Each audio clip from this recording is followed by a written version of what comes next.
The war in Iraq is producing one extraordinary outcome that I am not sure I would have thought I would see in my lifetime.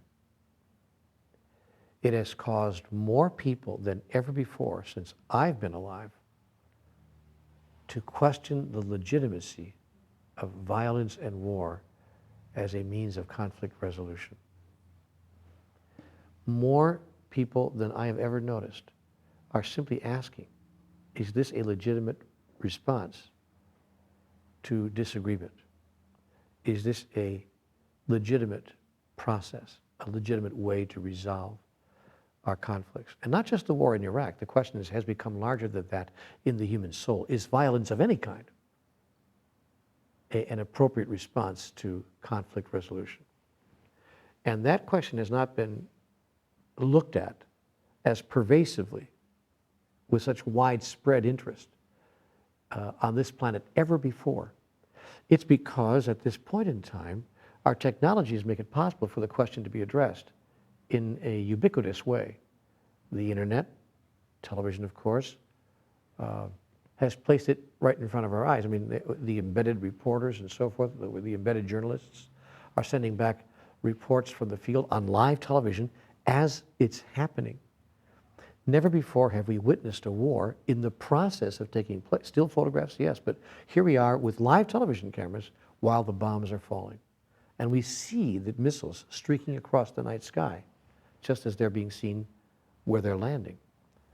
And that has placed before humanity, for the first time in its collective history,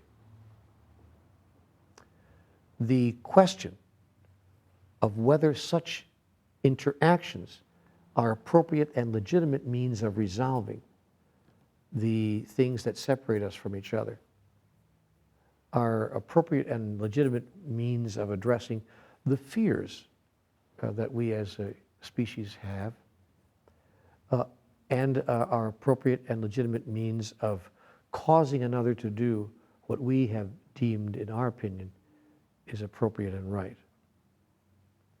In this case, we have said that Iraq has created weapons of mass destruction and that it is not appropriate for them to do so. Now, we'll step aside for the moment from the political question of what makes it appropriate for us to do so, but not for them to do so. But it is a question that's been asked through the years by the smaller nations of the earth, who have not failed to notice, oh, I see, after you've got your weapons, you don't want any of us to get ours. Oh, I get it.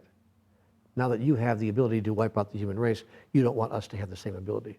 Because in your arrogance, you assume that you will use it appropriately and we will not. That you will never do anything inappropriate with your power, but we of course might. Now it could be argued that what we're doing in Iraq right now, some people might say, is not appropriate. In fact, some people might compare what we are now doing with what other countries have done elsewhere, which is called aggression, unprovoked aggression. But that's not the discussion I want to have tonight. I'm simply noticing that there are people now around the world who are exploring the legitimacy of such responses to the differences that separate us. We are saying that we went into Iraq because it has made weapons of mass destruction. But it was Congressman Dennis Kucinich who said in a marvelous statement about 3 weeks ago, hunger is a weapon of mass destruction. Discrimination is a weapon of mass destruction. Oppression is a weapon of mass destruction.